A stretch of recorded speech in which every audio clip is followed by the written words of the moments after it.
구정 잘 지내셨습니까? 다 굶었습니까? 잘 지냈으리라고 믿고 우리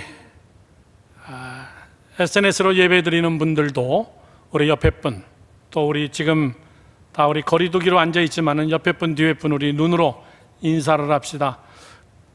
뭐라 그러죠? 우리 새해 복 많이 받으세요. 시작. 새해 복 많이 받으십시오. 아멘.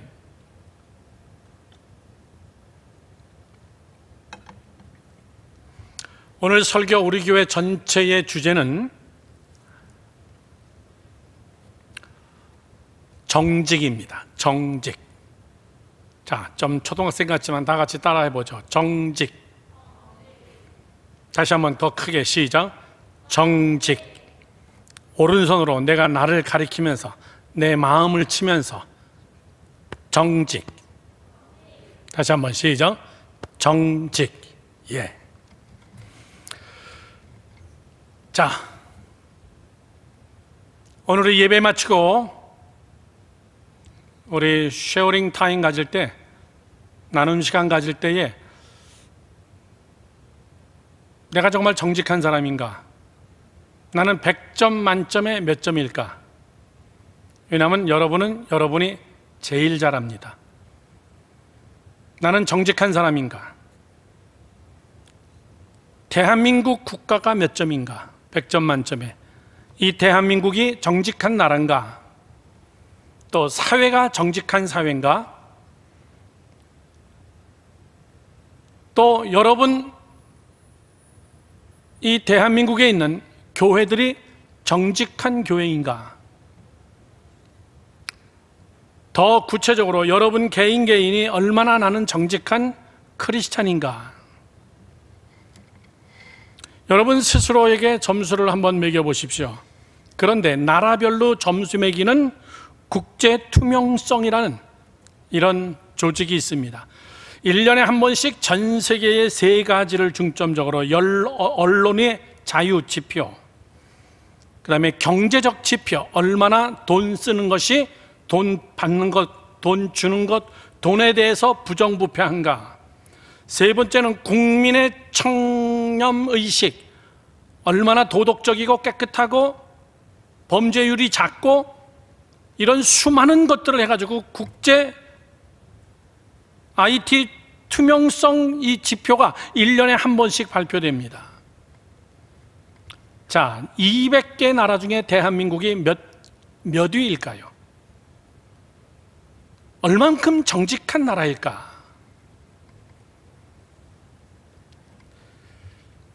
(100점) 만점에 대한민국은 59점입니다. 아주 객관적인 평가입니다. 59점이면 낙제입니다. 부패한 나라예요. 이 OECD 평균 점수는 몇 점이냐면은 67.8입니다. 이게 미들이에요. 그냥 평균입니다. 그냥 보통 나라. 대한민국은 59점으로서 한참 밑에예요. 저 90점의 나라.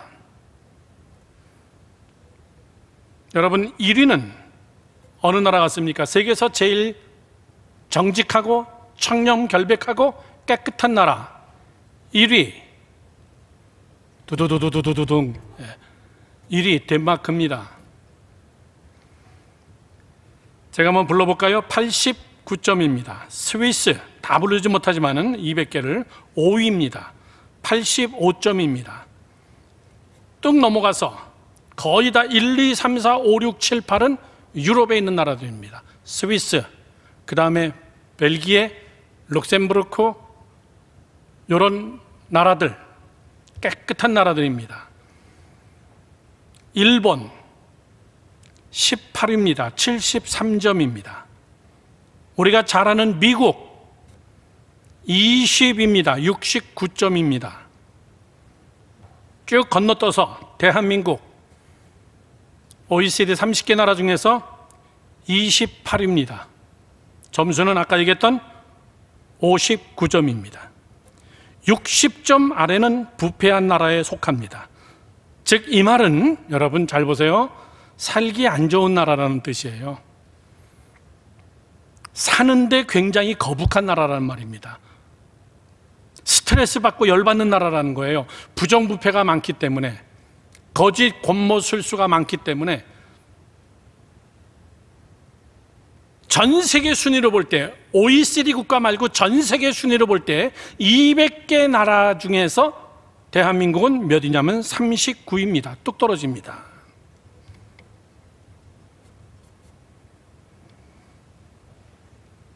재작년에는 45위였습니다. 45위였다 39위로 올라갔어요. 그나마. 그래도 점수는 59점입니다.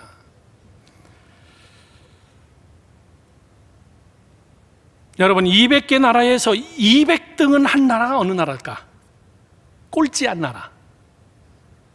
199위는 우리가 잘 아는 해적의 나라. 상선을 습격하고 배를 납치하고 소말리아, 청해부대가 한번 가서 극적으로 구출해 왔죠. 소말리아가 199위입니다. 200위는 어느 나라일까? 200위는 조선민주주의 인민공화국 북한입니다. 북한이 200위예요. 참 참담하죠.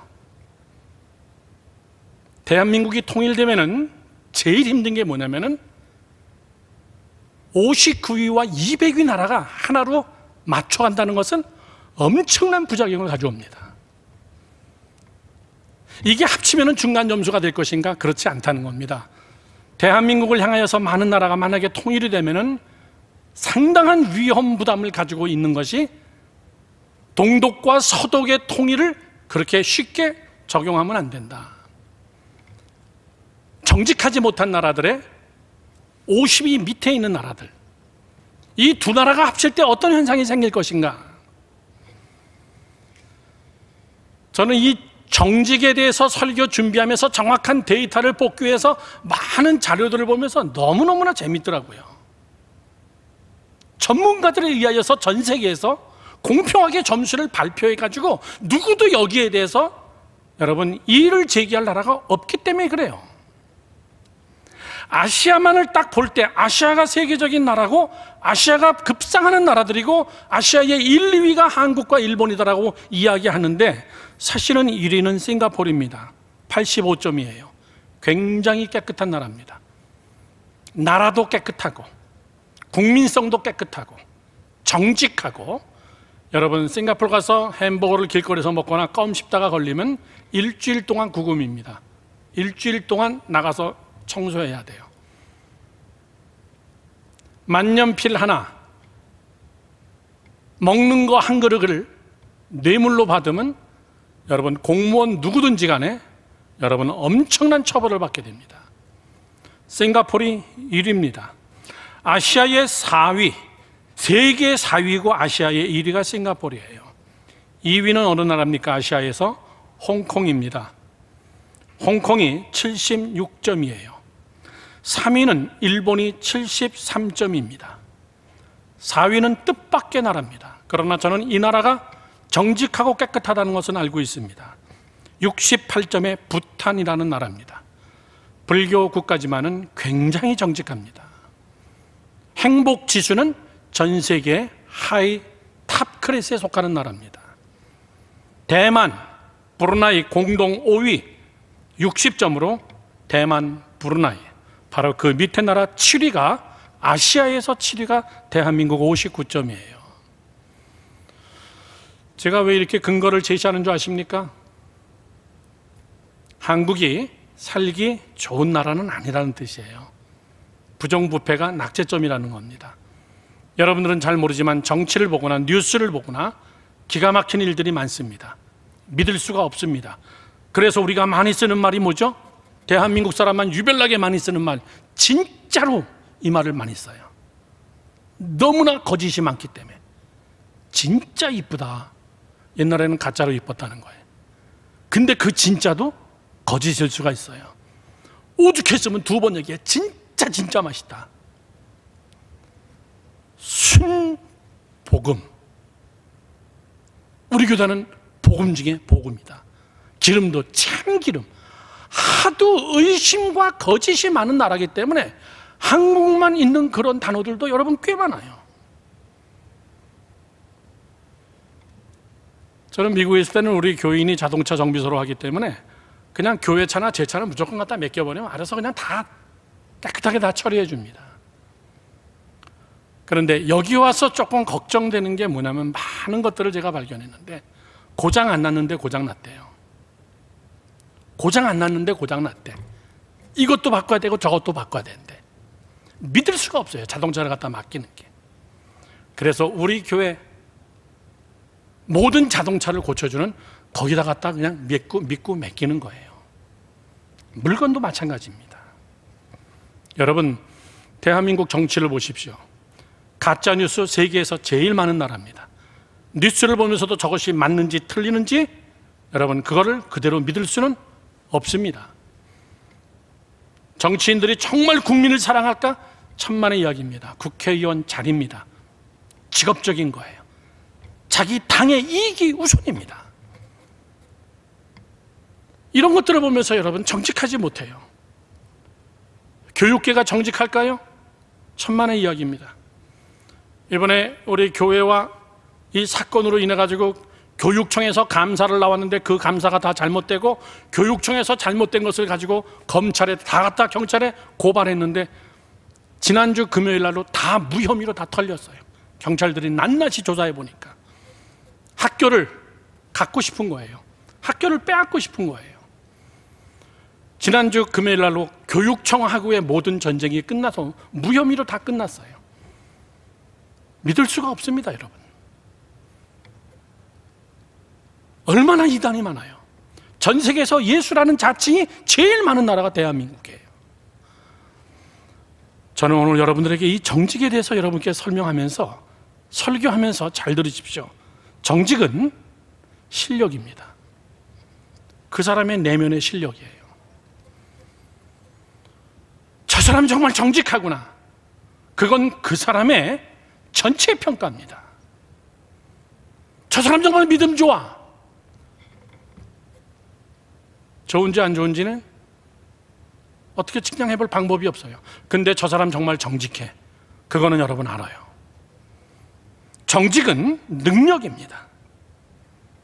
하나님의 능력이 머무는 곳이 정직한 사람이고 하나님이 역사하는 사람은 정직한 사람에게 역사하고 하나님은 우리에게 뭐라고 얘기했습니까? 너희들은 외모를 보지만 나는 중심을 본다. 나는 너희들의 중심, 너희들의 마음 한 구석에 중심처럼 자리 잡고 있는 정직, 나는 그거를 본다. 정직은 능력이에요. 하나님의 능력이 머물게 하는 최고의 사람은 정직한 사람입니다. 사람에게 정직하고 공동체에 정직하고 하나님 앞에 정직하고 그건 하나님이 다 알기 때문에 그래요. 정직은 내 인생의 자산입니다. 자산. 정직한 사람은 반드시 여러분 부자가 되게 돼 있어요. 이 나라가 정직하지 못한 자들이 부자인 것은 오래 못 갑니다, 여러분. 하나님이 부어주시는 진정한 부, 그 진정한 부는 그것이 자산이에요. 하나님이 부어주시는 거. 하나님은 정직에 대해서 아까 얘기했습니다. 오늘 본문의 말씀 16장 7절에 이렇게 써 있습니다. 여호와께서 사무엘에게 이르시되 그의 용모와 키를 보지 말라. 내가 이미 그를 버렸노라. 내가 보는 것은 사람과 같지 아니하나 사람은 외모를 보거니와 나 여호와는 중심을 보느니라. 목사님도 60 중반이 돼갑니다. 여러분들이 대화하는 거 이렇게 들어보면요, 진심인지 정말 정직한 건지 아니면 위기를 모면하기 위한 건지 대충 이야기하는 거 들어보면 알아요. 하물며 하나님은 우리의 중심을 여러분 생각까지도 꿰뚫어 봅니다. 사무엘이 이스라엘의 초대 왕을 기름 붓기 위해서 이새의 집을 찾아갔습니다. 보니까 정말 왕이 될 만한 큼직큼직한 형들이 많아요. 그래서 하나님 이 사람입니까? 그랬더니 하나님이 no. 그러면 얘입니까? no. 점차적으로 아닌 사람도 아니래요. 이 사람입니까? no. 하나님 이 자리에 없습니다. 그랬더니 있다. 그 자리에 없는 이세 아들 다윗, 감히 그 앞에 나타나지도 않고 숨어 있은, 나는 아닐 거다라고 생각해서 멀리 숨어 있었던 사울을 불러다가 한 말이 그 말입니다. 사무엘아, 너는 사람의 키나 외모나 신장이나 왕감을 그런 걸로 찾지만 나는 그런 걸로 찾는 게 아니야. 나는 사람, 너희들하고는 달라. 나는 중심을 봐. 중심이 정말 하나님 앞에 제대로 서 있나? 저의 중심이 정말 정직한가? 여러분, 정직하지 못한 사람은요, 여러분 결혼할 때 배우자가 그런 사람 만나면요, 여러분 평생 십자가 안고 사는 거예요. 정직하지 못한 사람 만나면. 제가 한번 청년들을 위해서 결혼 특강으로 얘기할 때 어떤 남자를 구해야 됩니까? 어떤 여자를 구해야 됩니까? 그때 제가 그렇게 얘기했어요. 그걸 제가 제 페이스북에다 한번 올린 적이 있습니까? 있어요.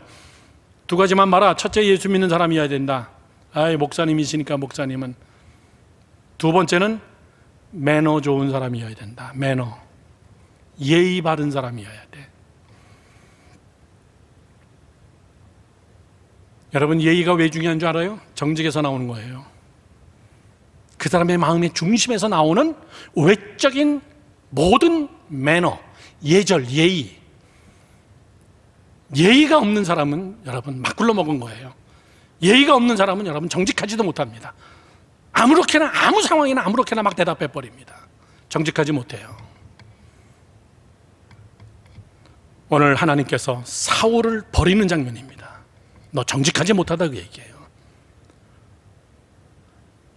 아말렉하고 전쟁이 일어났는데 아말렉과 전쟁을 해서 나가서 생명 있는 것들은 다 죽이라 그랬는데 다 죽이지 않고 좋은 것들을 가져왔어요. 동물들을. 하나님은 훤히 보고 있죠. 그래서 선지자 사무엘을 보냅니다. 왕이요, 왜 그런 짓 했습니까? 이거 다 들통났네. 그러니까 얼른 임시응변으로 내 참모들이, 내 부하들이, 백성들이 하나님에게 제사를 드리려고 좋은 동물들을 데려왔습니다. 임시응변이죠. 하나님은 중심을 보고 있는데. 그때 뭐라 그럽니까? 왕이여, 당신이 스스로 작게 여기실 때 왕이 되지 않았습니까? 무슨 말이죠? 당신 옛날에 겸손했잖아요. 당신 옛날에 솔직했잖아요.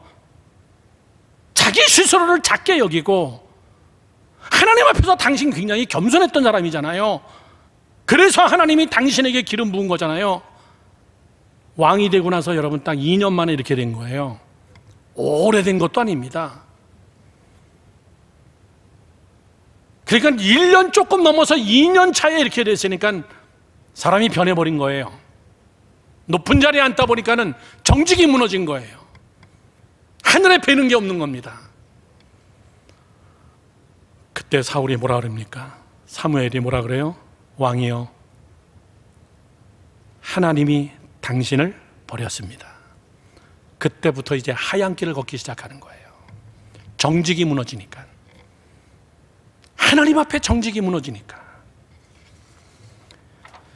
제가 한번 여러분에게 이런 설교한 적이 있습니다. 혹시 기억나면 여러분 대답해 보십시오. 실패와, 목사님 보세요, 실패와 성공이라는 극단적 두 개의 단어가 있는데 이 극단적 두 개의 단어 가운데서 이것을 구별짓는 최고의 단어가 뭐라 그랬죠? 대답은 못할 줄 알았어요. 내가 실망하진 않습니다. 다시, 행복과 불행이라는 단어, 성공과 실패라는 엄청난 우리의 최고의 이슈, 이 두 개의 단어 속에서 이거를 확 갈라놓는 핵심적인 에너지와 같은 단어가 뭐라 그랬어요? 습관이에요. 습관. 이 핵심적 단어가 사람들은 돈이라고 생각해요. 명예라고 생각합니다. 빽이라고 생각해요. 난 돈이 없어서 불행해. 난 돈이 없어서 실패했어. 난 부모를 잘못 만나서 실패했어. 다 틀린 답이에요. 중심에 하나의 단어밖에 없어요. 습관입니다. 습관. 성공하는 습관을 가진 사람은 성공해요. 실패하는 습관을 가진 사람은 그냥 그 사람은 실패합니다. 그 버릇을, 습관을 고치지 않는 한. 여러분, 목사님 보세요. 무슨 말을 목사님이 하냐면은, 여러분 습관 중에 정직한 습관을 키워라, 그 얘기예요. 정직의 습관. 이따가도 얘기가 나오지만 다윗은 하나님에게 늘 그런 기도해요. 하나님, 내 안에 정직한 영을 부어주세요. 하나님, 내 안에 정직한 영을 부어주세요. 성령이 내 안에 들어오면은 그 영이 우리를 새롭게 합니다.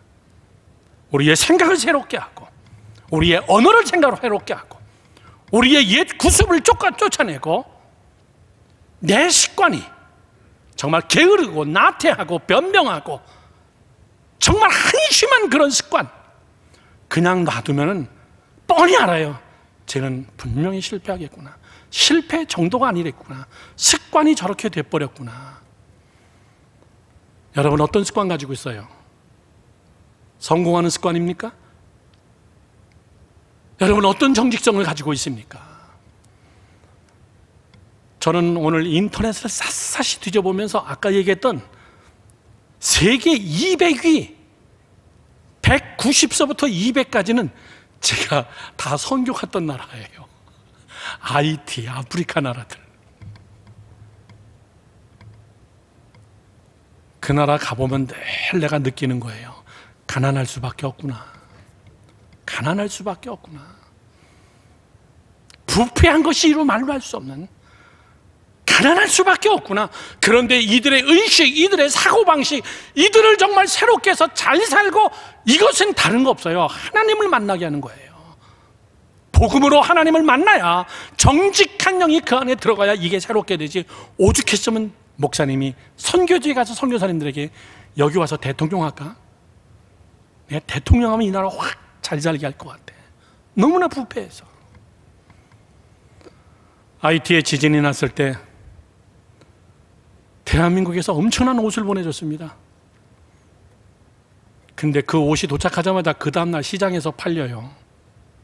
나눠주는 게 아니라 정부에서 다 가지고 그거를 시장에다가 깔아서 팔아가지고 다 챙기는 거예요. 도와주는 방법도 굉장히, 이제는 저도 달인이 됐어요. 당하지 않고. 자, 목사님 보세요. 오늘 여러분들에게 어저께 오늘 새벽에 카톡으로 다 보내줬듯이 그 세 가지를 잘 명심하십시오. 정직은 왜 중요하냐?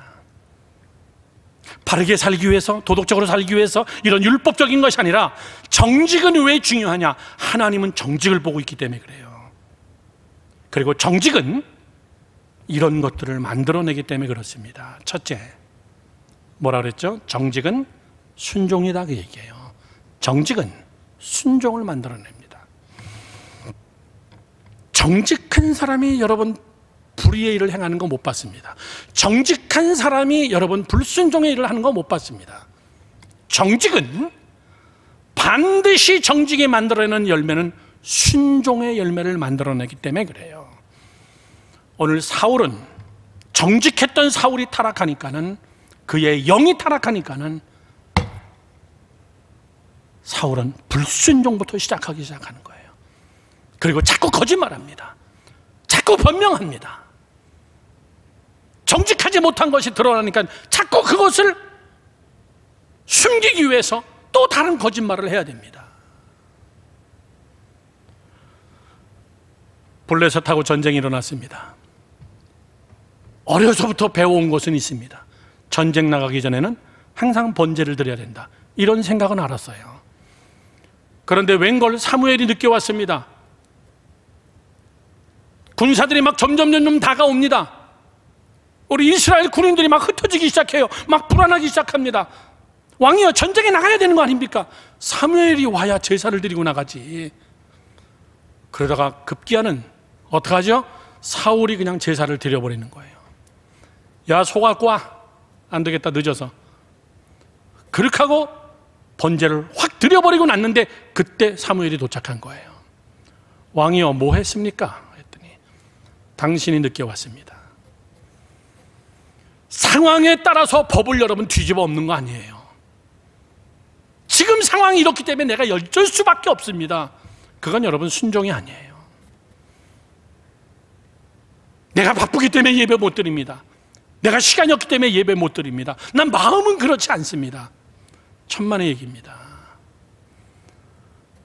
정직은 순결한 순종을 만들어내요. 이유 때문에 그런 거 아닙니다. 그때 이미 사무엘은 사울에게 이렇게 얘기합니다. 왕이여 당신의 시대는 끝났습니다. 그렇게 하고 아말렉 전쟁이 또 하는데 똑같은 거짓말을 또 하는 거예요. 당신의 시대는 끝났습니다. 하나님이 당신을 버렸습니다. 여러분 비참하잖아요. 그리고 떠오르는 젊은 샛별이 올라오기 시작하는데 그 사람이 다윗이에요. 다윗은 정직해요. 하나님 앞에.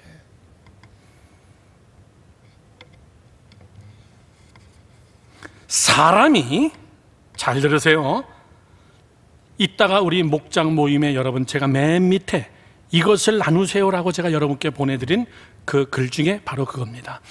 우리의 정직을 방해하는 것이 무엇인가? 내 정직성을 자꾸 깨트리는 것이 무엇인가? 두 개예요. 돈과 사람입니다. 돈이 되면 사람이 정직을 버려요.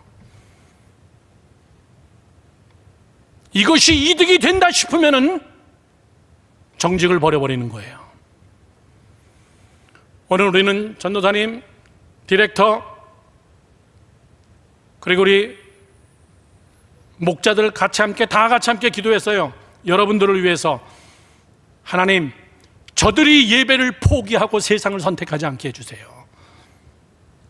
저들이 바쁘다는 이유로 저들이 하나님 앞에 예배드려야 될 이 시간에 세상을 선택하지 않도록 저들의 마음을 하나님 강하게 붙들어 주세요. 예배를 포기하지 않게 해주세요. 우리 리더자들 예배 40분 전에 모여서 매일 그 기도해요. 사랑하는 젊은이 여러분들, 돈하고 사람이에요. 누가 만나자 그런다 그러면 예배 접어버리는 거예요. 정직하지 못한 거예요. 돈 그러면 돈이 되면 이 아르바이트 나가는 거예요. 예배를 포기해버리는 겁니다.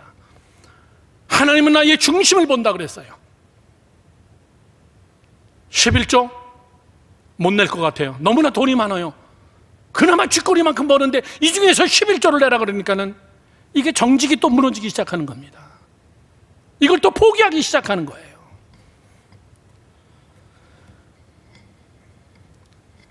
잘 들으세요. 사람이 굉장히 무서운 존재예요. 내 친구들이 나를 왕따시키면 어떡하지? 사람들이 나를 배신하면 어떡하지? 내가 만약에 저 사람에게 잘리면 어떻게 되지? 이렇게 하면 밥줄이 다 끊어지면 어떡하지? 사람하고 돈이 내 정직을 깨트려요. 사무엘이 뭐라 그랬습니까? 사무엘상 15장 24절 말씀을 한번 보겠습니다.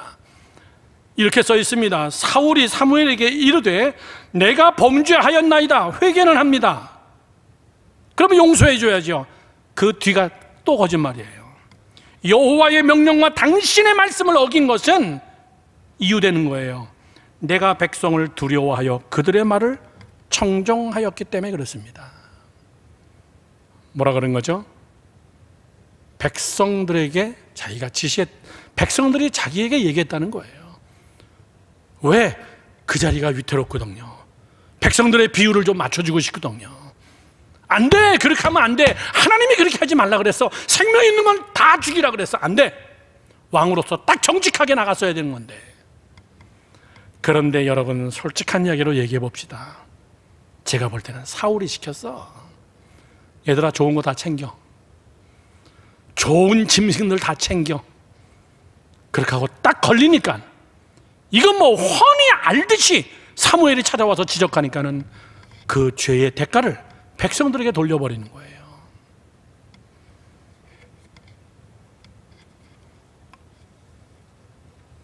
사랑하는 젊은이 여러분들,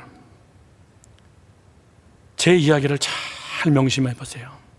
여러분들 똑똑하잖아요. 하나님을 의지하는 사람은 엄청나게 많습니다. 하나님을 의지하는 사람은 굉장히 많아요. 심지어 예수 믿지 않는 사람들 중에서도 하나님을 의지하는 사람은 굉장히 많습니다. 그런데 하나님만 의지하는 자는 많지 않아요. Understand? 하나님을 의지하는 자는 많으나 하나님만, 오직 하나님만 의지하는 자는 많지 않아요. 내가 하나님도 의지하고 돈도 의지하고, 내가 하나님도 의지하고 재미도 내가 의지하고, 내가 하나님도 의지하고 사람도 의지하고, 그리고 하나님을 의지해야 될 때는 하나님 붙잡고, 또 내가 사람을 의지해야 될 때는 하나님 포기하고 또 사람 붙잡고, 하나님은 그거를 보고 뭐라 하냐면 내가 너를 버리겠노라 그 얘기해요. 정직은 이래서 중요한 거예요. 사울은 항상 사람들 눈치를 살폈어요. 블레셋과의 전투에서도 자기 백성들이 흩어질까 봐, 자기 군인들이 흩어질까 봐 블레셋은 점점 쳐들어오는데 자기가 그냥 제사를 집내버립니다. 또 사람을 두려워하는 거예요. 내 곁을 떠나면 어떡하지? 내가 이 자리에서 이렇게 되면 어떡하지? 사람, 내가 혼자 되면 어떡하지? 나를 왕따 시켜버리면 어떡하지? 사람을 의지하는 자는 결국 사람에게 버림받습니다. 빌라도라는 사람이 예수를 십자가에 못 박을 때 똑똑한 사람입니다. 재판을 해보니까 예수님은 죄가 없어요. 자기가 처리해야 될 문제가 아니에요.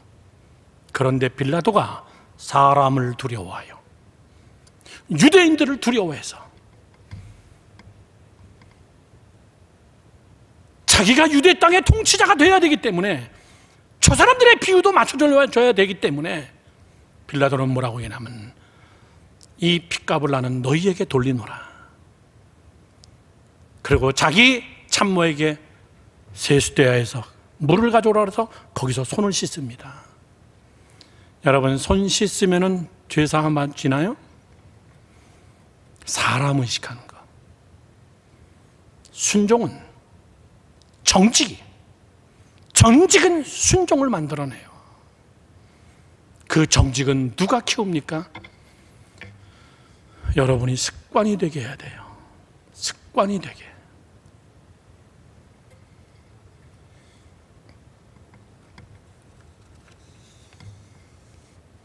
두 번째입니다. 두 번째, 정직이 왜 중요하냐? 정직은 온전한 것이어야 됩니다. 정직은 온전한 것이다 그 얘기예요. 온전의 반대는 뭡니까? 부분적인 거죠. 영어로 얘기하면 whole thing, 전체다. 정직한 사람은 마음이 둘로 나눠지지 않는다 그 얘기예요. 부분적인 순종을 이야기하는 것이 아니다 그 얘기예요. 100% 온전한 것, 정직해야만 나올 수 있는 거예요. 저를 보세요. 정직하지 못한 사람들은 이런 얘기합니다. 이것도 좋고 저것도 좋고 양다리 걸치는 거. 사실은 그걸 하나님이 제일 싫어해요. 너희들이 차지도 아니하고 더웁지도 아니하도다. 차지도 아니하고 더웁지도 아니하기 때문에 내 입에서 너희들을 토해버리겠다. 완전한 게 아니에요. 온전한 게 아닙니다. 그냥 어느 정도 순종은 해요.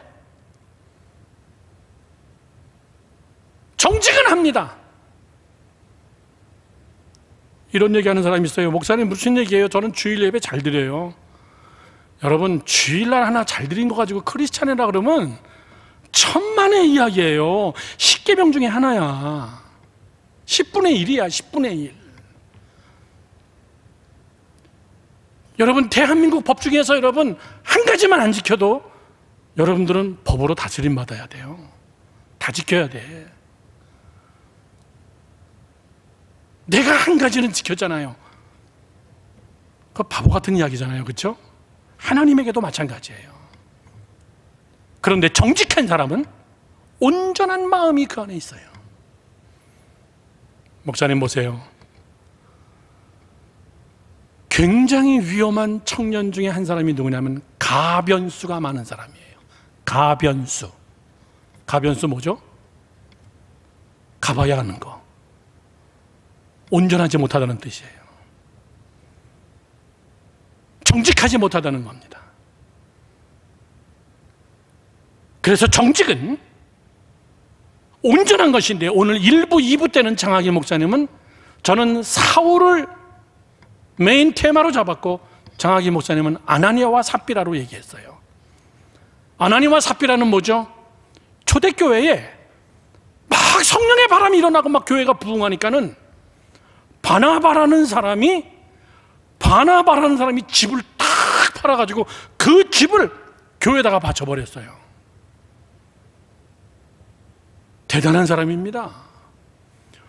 그러니까 사도들 이하 많은 사람들이 막 박수를 치고, 야, 정말 대단한 사람이다 막 칭찬하기 시작하니까는 아나니아와 삽비라도, 오? 그래? 나도 집 팔자.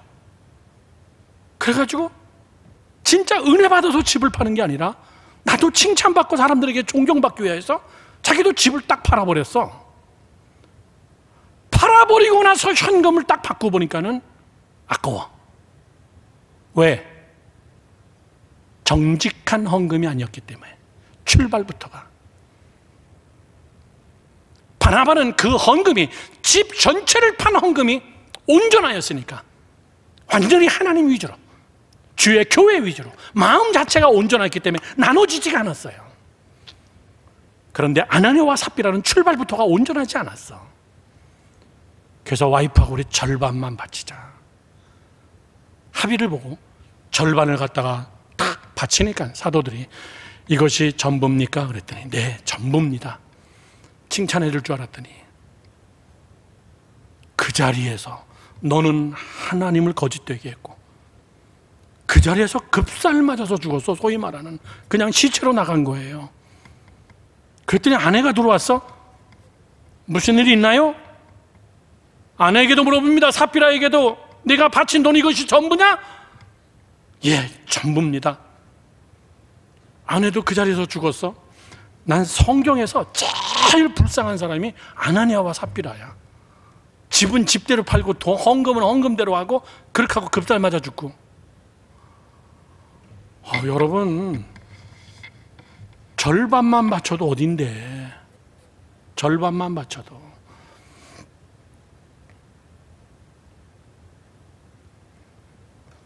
다음 주부터 아프리카에 우물 파기 시작해요.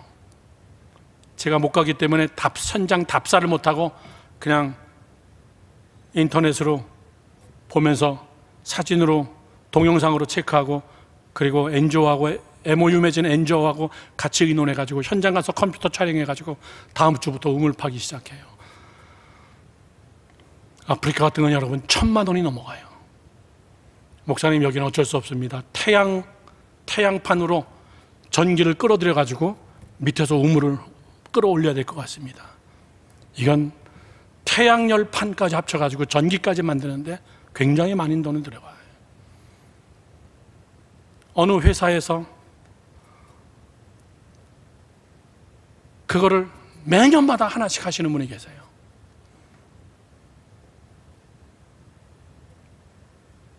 참 대단해요. 1,000만 원이 넘게 들어갑니다. 그런데 아나니아와 삽비라는 집 전체를 다 팔았어. 그 중에서 절반을 냈어. 어마어마한 거예요. 그런데도 죽었어.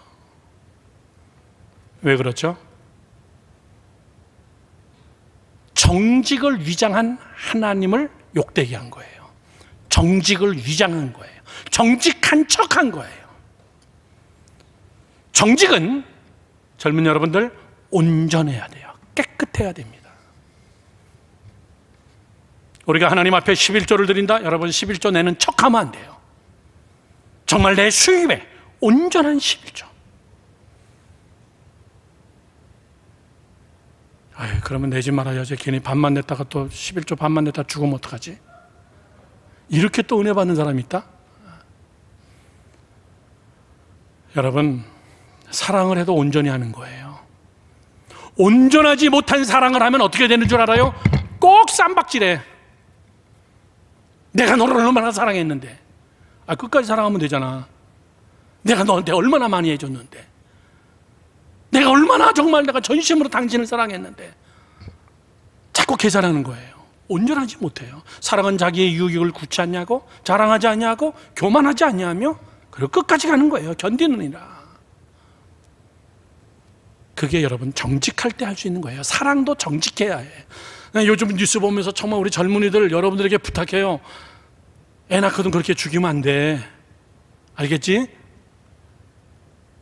무지막지하게 죽여요, 애들을. 우리 교회 유치원 선생님들 많어. 애들 그렇게 막 물건 집어던지듯이 막 패 버리고 이렇게 하면 안 돼. 나는 우리 교회 유치원 선생님이 내 방에 오셨길래 내가 물어봤어. 아니, CC 카메라하고 감시 카메라가 다 있는데도, 그 촬영이 되는 거 아는데도 왜 그래요? 그랬더니 그 선생님이 이렇게 얘기하더라고. 목사님이 열받을 때는요, 카메라도 안 보인대. 순간적으로 욱 할 때는 애를 막 확 때리게 되고 확 집어던지게 되고, 그게 의식이 안 되더래요. 물론 그분만 또 그분이 그랬다는 얘기는 아닌데, 제가 지금 얘기하는 것은 너무너무나 결혼한 부부들의 애를 낳는데도 이건 정말 여러분 동물만도 못한 행동들이 너무나 많이 나와요. 사랑이 온전하지 못해서 그래요. 사랑이 정직하지 못해서 그래요. 정직하지 못한 사랑은, 마음이 깨끗하지 못한 사랑은, 여러분의 마음속에 정말 정직한 여러분 이것이 아니면은 사랑이 오래 가지도 않고 사랑의 결과가 비참하고. 오늘 여러분, 나는 요즘 한국 뉴스 보면서 이건 좀 너무너무나 끔찍해. 막 애들이 막 죽어나가는데,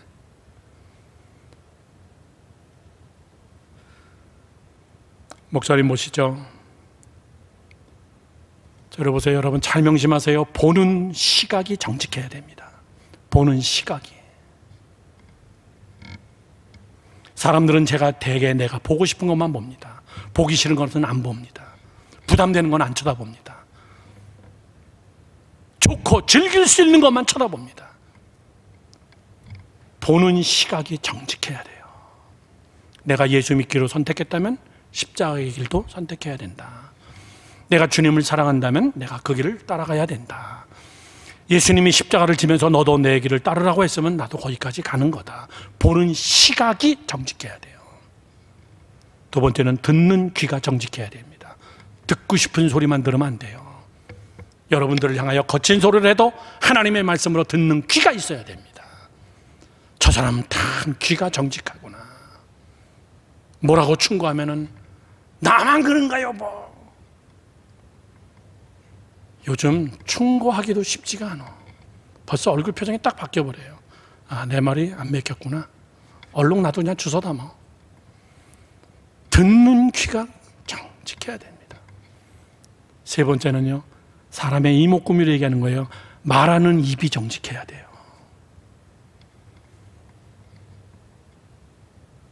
네 번째는요, 생각하는 마음이 정직해야 됩니다. 정직하게 생각해야 돼요. 그리고 나면요, 정직한 행동이 나오게 돼 있습니다. 정직하게 사역해야 돼요. 사람에게 보이기 위해서 사역하는 거 아닙니다.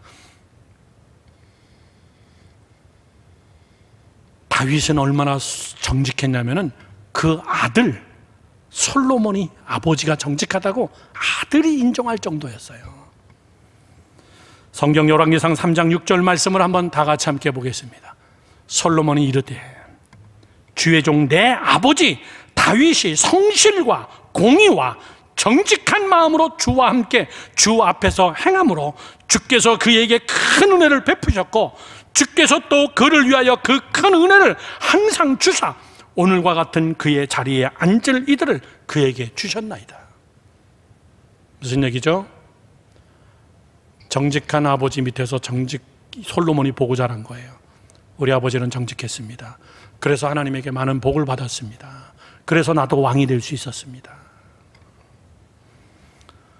젊은이 여러분들, 정직하기를 축원합니다. 여러분을 위해서예요. 마음이 정직해야 그 안에 성령이 머물 수가 있어요. 마음이 정직해야 여러분 뭘 해도 힘들지가 않습니다. 마지막 세 번째 결론은 뭐냐면 정직은 열정을 만들어냅니다. 정직은 열정이다. 다 같이 시작. 정직은 열정이다. 다시 한번 시작. 정직은 열정이다, 그 얘기예요.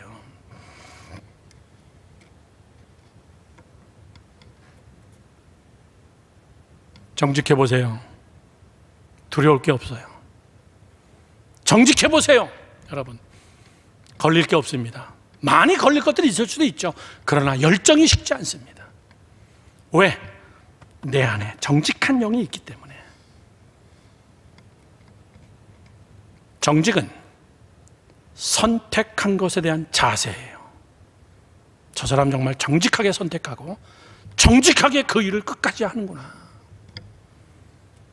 미얀마 보십시오. 지금 아웅산 수치 여사를 가두고 군부가 다시 독재를 하려고 정직하지 못하게 총칼을 들이대고 대학생들을 죽이고, 대한민국 땅도 목사님이 대학교 3학년 때 전두환 정권에 의해 가지고, 저도 그때 한창 데모했던 학회장이었고, 나도 안기부에 한두 번 끌려갔다 온 사람이고, 대학교 학적부를 떼어보면 무기정학 빨간 줄이 그어 있는 사람이고, 그때 엄청나게 많은 대학생들이 죽었어요. 정직하지 못한 독재자들 때문에. 지금 미얀마가 그렇습니다. 나라 부패 지수가 낮기 때문에 그래요. 사랑하는 젊은이 여러분들, 저를 보세요. 정직하면요, 사람이 뜨거워집니다. 정직한 영이 있어야 성령이 그 안에서 역사할 수 있습니다. 하나님의 영이 정직한 영, 그 영이 여러분의 정직과 같이 함께 여러분 엄청난 일을 이룰 수가 있는 거예요. 대표적인 사람이 누구예요? 베드로 보십시오. 성령을 체험하기 전에는 정직하지 못했어. 항상 기회주의였어요. 주는 그리스도십니다. 살아계신 하나님의 아들입니다. 이랬다가 자기의 선생이 끌려가는 것을 보면서는 뭐라 그래요? 난 저 사람 모른다. 딱 잡아떼는 거예요. 정직하지 못해요. 가변수가 많습니다. 어떻게 될지 몰라요. 그 사람의 고백을 믿을 수가 없어요. 그런데 베드로가 성령을 체험하고 나니까 사람이 얼마나 열정적인 사람이 됐는지, 사도행전 4장 18절에서 20절 말씀에 이렇게 써 있습니다.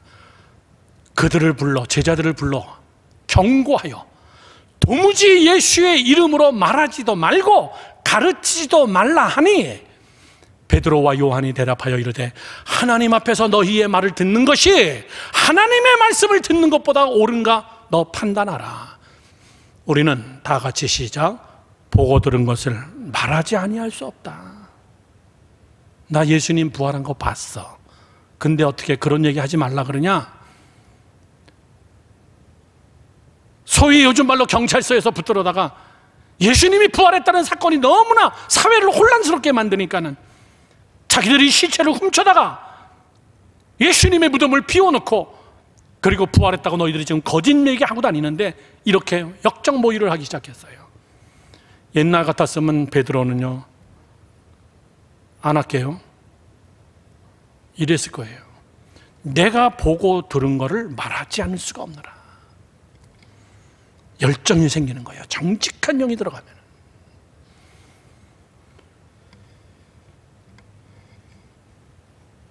시편 51편 10절 말씀에 이렇게 써 있습니다. 다 같이 시작.